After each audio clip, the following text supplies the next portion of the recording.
जय हिंद दोस्तों। आज हम बात करेंगे मॉडल सेट 5, लेकिन इसमें हम जो है फिजिक्स का क्वेश्चन नहीं, हम केमिस्ट्री का क्वेश्चन जो है आज से हम शुरुआत कर रहे हैं। ठीक है, ताकि आप लोग के जो है सभी विषय की तैयारी जो है सही समय पर हो जाए। ठीक है, तो आज हम यहाँ पर शुरुआत करेंगे केमिस्ट्री का जो चैप्टर होता है अम्ल, क्षार तथा लवण। ठीक है, तो अम्ल, क्षार तथा लवण जो चैप्टर है इससे बहुत सारे प्रश्न पूछा जाता है। आप याद रखिएगा, जो केमिस्ट्री का जो फेमस क्वेश्चन है ना वो अम्ल, क्षार, लवण से ही पूछा जाता है। ठीक है, तो अम्ल, क्षार, लवण का आज हम लोग अच्छे ढंग से समझेंगे कि अम्ल क्या होता है, क्षार क्या होता है तथा लवण क्या होता है। ठीक है, तो इसके बारे में विस्तार पूर्वक जानेंगे। तो आइए हम लोग शुरुआत करते हैं। ठीक है, तो चलिए हम यहाँ पर अम्ल, भस्म कहिए या क्षार है, ठीक है, और लवण, इसको हम 3 ग्रुप में बांटे हैं। ठीक है, और इसको आप लोग जो है अच्छे ढंग से समझिए। जैसे अम्ल क्या है, सबसे पहले तो आप ये जानिए अम्ल है क्या। तो देखिए अम्ल पदार्थ है। अम्ल क्या है? पदार्थ है जो स्वाद में खट्टा एवं मीठा होता है।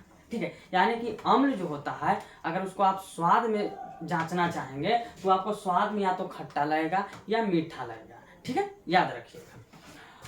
आपको जो होता है भस्म, अगर भस्म कहें या क्षार कहें, देखिए भस्म को ही क्षार कहा जाता है। सबसे पहले हम आपको यह कंफ्यूजन दूर कर दें कि भस्म को ही क्षार कहा जाता है। बस फर्क यह है कि जब सूखी अवस्था में होगा तो भस्म कहलाता है, और जब उसको हम जल में घोल देंगे तब वह क्षार कहलाएगा। ठीक है, याद रखिएगा।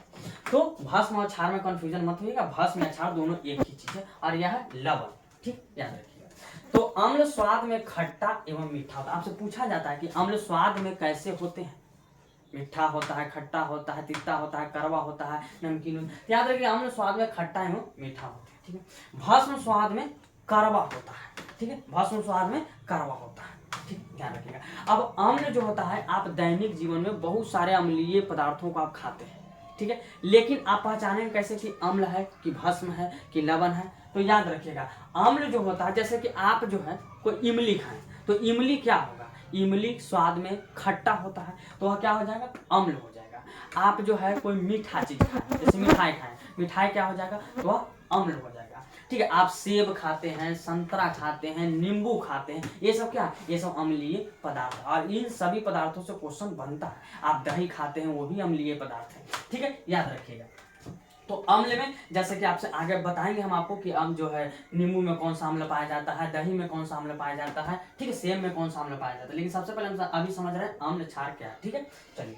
स्वाद में कड़वा होता है कौन, भस्म। अब स्वाद में कड़वा होता है, जैसे आप जो है बिना पके हुए अमरूद को खाइए, आपको बिना पके हुए जब अमरूद आप खाएंगे तो आपको देखेंगे स्वाद में कड़वा लगता है। या वैसे चीज आप खाइए जो मतलब जिसका कोई भी स्वाद ना हो, कड़वाहट जैसा लगे, आप कहते हैं ना कि बहुत कड़वा लग रहा है। ठीक है, तो वह स्वाद में कड़वा लगता है तो वह क्या कहलाएगा, भस्म कहलाएगा। ठीक, ज्यादातर आप फलों को जब कच्ची अवस्था में ही खाते हैं, जब वो पका हुआ नहीं रहता है फल उसको खाते हैं तो कड़वा ही ज्यादातर लगता है। ठीक है, समझ में आ रहा है। अगला नेक्स्ट है इसके बारे में टॉपिक कि जल में घुलकर हाइड्रोजन आयन प्रदान करता है कौन, अम्ल। अब देखिए अम्ल को 2 तरीका से हम परिभाषित कर सकते हैं। अम्ल किसे कहते हैं, तो वह पदार्थ जो स्वाद में खट्टा मीठा लगे उसे हम अम्ल कहते हैं, और वह पदार्थ जो स्वाद में कड़वा लगे उसे हम भस्म कहते हैं। ठीक है, याद रखिएगा। ये हुआ आपको सिंपल आपकी परिभाषा हुआ। लेकिन अगर इसको हम रसायन के रूप में परिभाषित करेंगे, ठीक है, तो हम कहेंगे कि जल में घुलकर वे पदार्थ जो जल में घुलकर हाइड्रोजन आयन प्रदान करते हैं, हाइड्रोजन आयन प्रदान करेंगे तो उसको हम क्या कहेंगे, अम्ल कहेंगे। कब, जब जल में उसे घोले वो हाइड्रोजन आयन जो है जल में प्रदान करता है, यानी हाइड्रोजन आयन देता है, उसे हम क्या कहेंगे, अम्ल कहेंगे। ठीक है, याद रखिएगा। और जो जल में घुलकर हाइड्रा ऑक्साइड आयन प्रदान करता है, जो यानी OH माइनस जो हाइड्रा ऑक्साइड आयन प्रदान करता है उसे हम क्या कहते हैं, भस्म कहते हैं। ठीक है, ध्यान रखिएगा। जल में घुला और हाइड्रोजन आयन दिया यानी H पॉजिटिव तो वो हो जाएगा अम्ल, और जो जल में घुला है और वह OH नेगेटिव यानी OH माइनस यानी हाइड्रोक्साइड आयन प्रदान कर रहा है तो वो क्या हो जाएगा, भस्म हो जाएगा। ठीक है, अब एग्जांपल के लिए आप ध्यान रखें, अम्ल का बहुत सारे हैं लेकिन एग्जांपल में कुछ जो है आपको ध्यान रखना है। जैसे HCl है, आपको HNO3 है, H2SO4 है, CH3COOH। ठीक है, यह सब क्या है, अम्ल है, और भी है। ठीक है, ध्यान रखिएगा। आपको भस्म में क्या हो जाएंगे, NaOH है, KOH है, CaOH का होल टॉइड 2 है, etc यानी और भी हो सकते हैं। तो इसको आप याद रखें, इस आपसे पूछा जाता है कि HCl क्या है। आपसे बहुत बार बिहार बोर्ड में पूछा गया प्रश्न है कि HCl क्या है। ऑप्शन दे दिया अम्ल है, भस्म है, लवण है या इनमें से सभी है। तो आप क्या मानेंगे कि HCl क्या है, अम्ल है। HCl क्या है, HCl का पूरा नाम क्या होता है, हाइड्रोक्लोरिक अम्ल, जो हमारे पेट के अमाशय में पाए जाते हैं। ठीक है, ध्यान रखिएगा। ओके, चलिए ये आपको हो गया H2SO4 क्या है, सल्फ्यूरिक अम्ल है। क्या है, सल्फ्यूरिक अम्ल है। और इसी अम्ल को हम लोग क्या कहते हैं, अम्लों का राजा भी कहा जाता है, या बैटरी अम्ल भी है। ठीक है, याद रखें, आपसे ये प्रश्न पूछा गया है कि बैटरी अम्ल क्या है, तो बैटरी अम्ल है H2SO4। आपसे पूछा जाता है सल्फ्यूरिक अम्ल का सूत्र क्या है, H2SO4। अम्लों का राजा किसे कहते हैं, H2SO4 को, याद रखिएगा। अरे बैटरी में आप देखें ना, बैटरी में यह रहता है। ठीक है, चलिए नेक्स्ट आपको देखिए, यह क्या है, सोडियम हाइड्रोक्साइड, यह क्या है, भस्म है। ठीक है, और से पोटेशियम हाइड्रोक्साइड है, कैल्शियम हाइड्रोक्साइड है, ये सब क्या है, ये सब भस्म है। ठीक है, चलिए आइए अब आते हैं इसमें आएंगे। अम्ल क्या है, तो अम्ल सॉरी लवण क्या है, तो लवण में हो गया अम्ल और क्षार के आपस में अभिक्रिया करने पर बनता है। यानी जब अम्ल और भस्म आपस में अभिक्रिया करेंगे, ठीक है, तो वह लवण का निर्माण करेंगे। ठीक है, चलिए अम्ल और क्षार जब आपस में, यानी कहीं अम्ल और भस्म आपस में अभिक्रिया करते हैं, तो उस अभिक्रिया को हम लोग कहते हैं उदासीनीकरण अभिक्रिया। ठीक है, आगे हम क्रिया, जब अभिक्रिया चैप्टर में हम लोग चलेंगे तो हम आपको अच्छे ढंग से समझाएंगे उदासीनीकरण अभिक्रिया क्या है, संयोजन अभिक्रिया क्या है, वियोजन अभिक्रिया क्या है। ठीक है, तो चलिए अभी हम समझते हैं उदासीनीकरण अभिक्रिया। ठीक है, उसके बाद अम्ल और क्षार आपस में अभिक्रिया करेंगे तो बनाएंगे, जैसे कि कुछ लवण है जिसका नाम लिखा हुआ यहाँ पर, जैसे NaCl, NaHSO4, Na2SO4। आपको ध्यान रखना, अब ऑप्शन में आपको दे देगा, क्वेश्चन में आपको दे देगा कि NaCl क्या है, तो आपको बोलना है कि NaCl क्या है, एक प्रकार के क्या है, लवण है। ठीक है, इसका नाम क्या है, सोडियम क्लोराइड, या क्या है, साधारण नमक का सूत्र है। कभी कभी आपसे प्रश्न ऐसे भी पूछ देता है कि साधारण नमक का सूत्र क्या होता है, तो NaCl, इसके रासायनिक नाम कहेंगे सोडियम क्लोराइड। क्या, यह साधारण नमक का सूत्र है। अब आते हैं, देखिए यहाँ पर हम आपको जो है अब क्रिया करके भी आपको बताएं, HCl, ठीक है, ये क्या है, हाइड्रोक्लोरिक अम्ल है, जो अम्ल है। सोडियम हाइड्रोक्साइड क्या है, भस्म है, यानी कि क्षार है। ये आप क्रिया करा और बनाया NaCl, ये क्या बनाया, लवण, ये क्या है, साधारण नमक, ये लवण बना और प्लस में जल बनता है। तो जब आपसे पूछेगा कि अम्ल और क्षार आपस में अब क्रिया करके क्या बनाते हैं, तो लवण और जल बनाते हैं। ठीक है, ध्यान रखिएगा, लवण और जल बनाते हैं। चलिए उसके बाद देखिए कि इसका जो पीएच मान है वह 7 होता है। किसका, अम्ल का जो पीएच मान होता है वह 7 से कम होता है, सॉरी 7 से कम होता है। और जो आपको भस्म होता है, इसका पीएच मान जो होता है वह 7 से अधिक होता है, और इसका पीएच मान जो होता है वह 7 होता है। इसका पीएच मान क्या होता है, 7 होता है। इसका पीएच मान क्या होता है, 7 होता है। ठीक है, ध्यान रखिएगा। चलिए अभी पीएच मान क्या है सर, तो पीएच मान के बारे में हम आपको समझाते हैं। ठीक है, कि आखिर पीएच मान क्या होता है। ठीक है, तो याद रखिएगा पीएच मान जो होता है आपको, ठीक है, आपको पीएच मान क्या होता है आपको बताते हैं। चलिए इतना समझ गए हुए कि अम्ल, क्षार और भस्म क्या है। ठीक है, यानी लवण क्या है, ये सब समझ गए आप अच्छे ढंग से। ठीक है, नेक्स्ट जो है आपको हम समझाते हैं कि पीएच क्या है, आखिर किसी चीज का पीएच मान होता है वो क्या है, तो समझिएगा।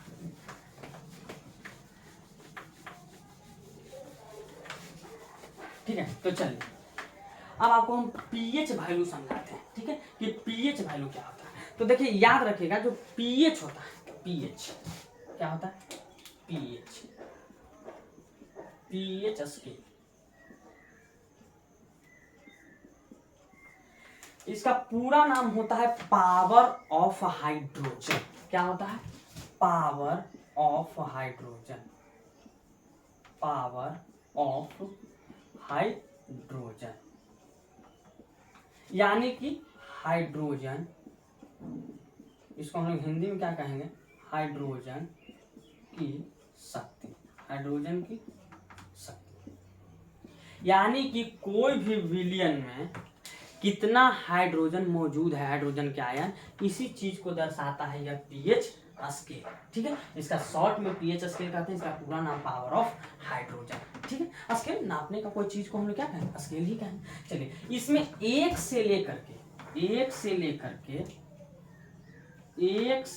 के आपको 14 तक, जैसे कि 1, यहाँ पर आपको हो गया 0, यहाँ हो गया 1 2 3 4 5 6 7 8 9 10 11, ठीक है।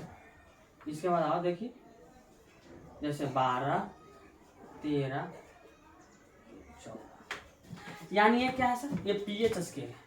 ये क्या है, पीएच स्केल है। एक 0 से लेकर के 14 तक अंक मौजूद होते हैं। इस स्केल में होता क्या है सर, तो देखिए आपको इस 7 जो है ना, आप 7 यहाँ पर आप बाउंड्री कर लीजिए, ठीक है। यानी कि जो 0 है, 0 से लेकर 7 तक जो भी पदार्थ आएंगे वह सब अम्लीय पदार्थ आएंगे, ठीक है। क्या होंगे, अम्लीय पदार्थ, यानी अम्ल होंगे, क्लियर है। और जो 7 से ऊपर जाएंगे वह क्या होंगे, क्षारीय पदार्थ होंगे। क्या होंगे, क्षारीय पदार्थ होंगे। और जो पूरे 7 पर ही रहेंगे उसे हम क्या कहेंगे, उदासीन। क्या कहेंगे, उदासीन, ठीक है, उदासीन। तो आपसे प्रश्न बहुत सारे पीएच स्केल से संबंधित आपको बहुत सारे प्रश्न पूछे जाते हैं। जैसे आपको दे दिया कि बताइए कि किसी भी जो विलियन है उसका जो है पीएच स्केल, यानी कि पीएच मान 4.5 है, पीएच मान।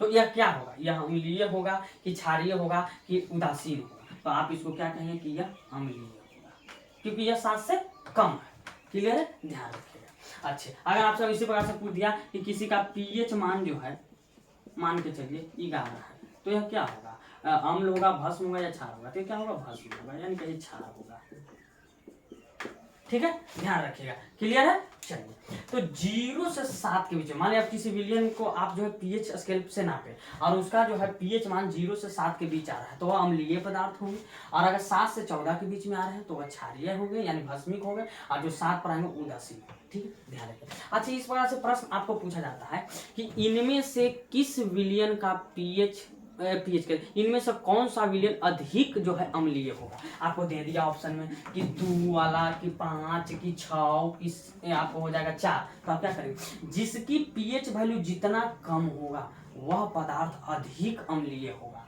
और जिसकी पीएच वैल्यू जितना ज्यादा होगा वह उतना ही कम अम्लीय होगा।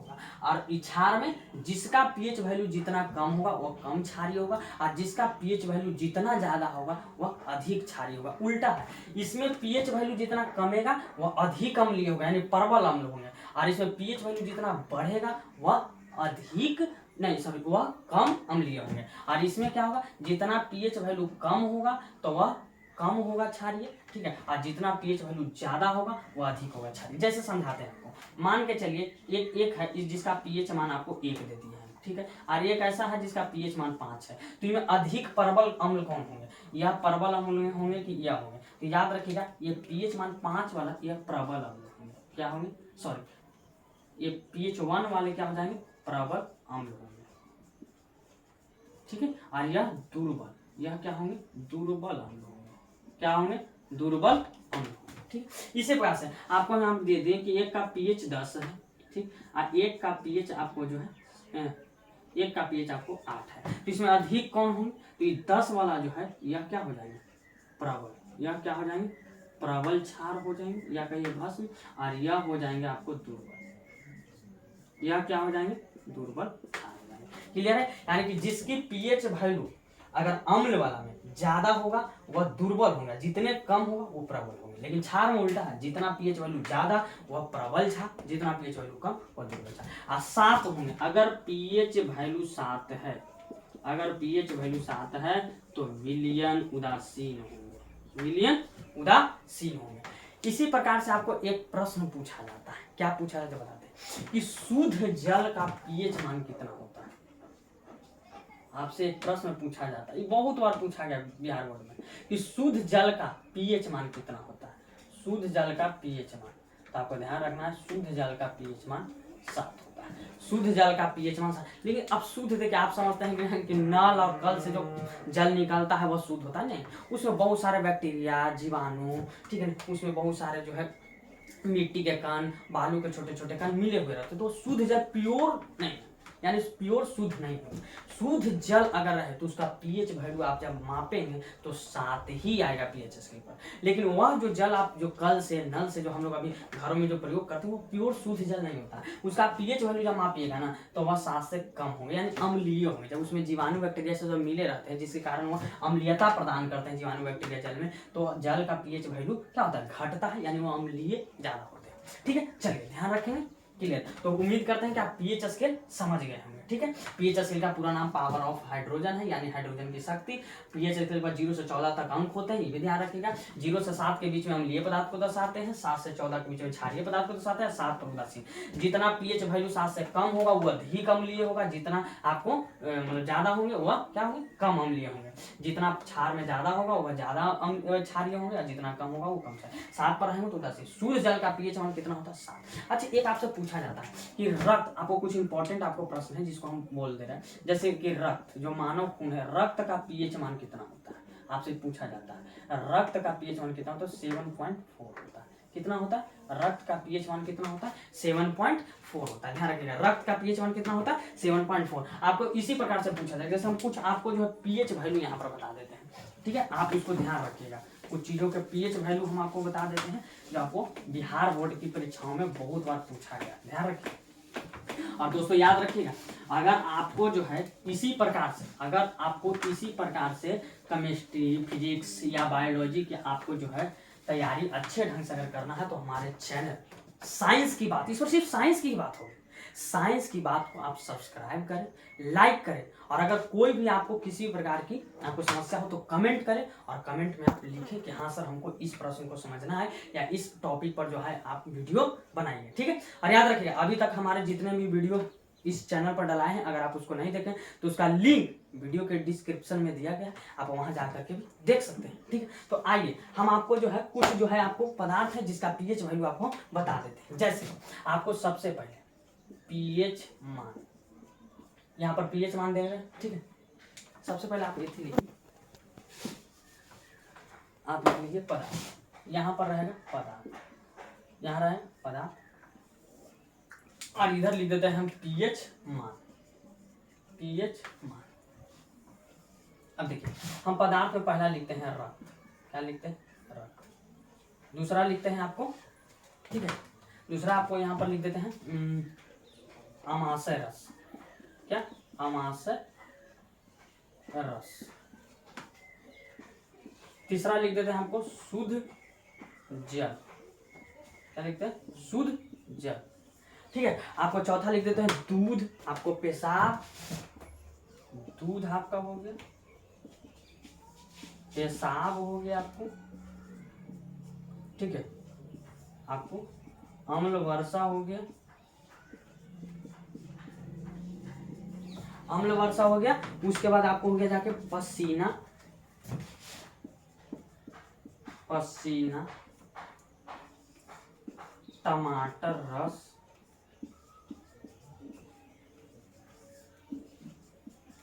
सिरका, आपको सिरका हो गया। उसके बाद आपको लिख देते हैं नींबू रस, आपको क्या लिख देते हैं, नींबू रस। देखिए इतना जो आप देख रहे हैं यह क्या है, इंपॉर्टेंट आपको पदार्थ है, जिससे आपको ये 10 पदार्थ देख रहे हैं, आप ये 10 पदार्थ अगर याद करके चलेंगे ना, तो एक प्रश्न आपको इस पदार्थ से रहेंगे कि आपको दे दिया गया 10 में से कोई रहेगा और पूछेगा कि इसका पीएच मान कितना होता है, ठीक है। तो ध्यान रखिएगा। अब आपको हम बारी बारी से बता देते हैं, आपको हम बारी बारी से बता देते हैं। जैसे सर, जैसे आपको हो गया कि रक्त का पीएच मान कितना होता है आपको, तो रक्त का तो अभी हम बता ही दिए थे आपको 7.4 होता है। सर अमाशय रस का पीएच मान कितना होता है, तो याद रखिए अमाशय रस का पीएच मान 1.0, यानी कहने का अर्थ 1 होगा। शुद्ध जल का पीएच मान आपको हम 7 बता दिए हैं। दूध का पीएच मान कितना होता है सर, तो दूध का पीएच मान आपको होता है 6.5।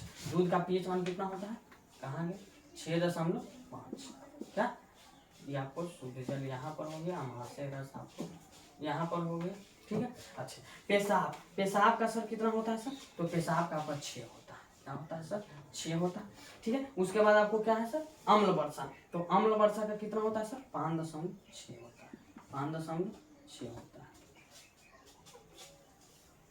ठीक है। चलिए उसके बाद आपको क्या है, पसीना, क्या है सर, पसीना, पसीना का आपको हो जाएगा 4.5, क्या हो जाएगा 4.5। टमाटर रस का सर 4.1, 4.1।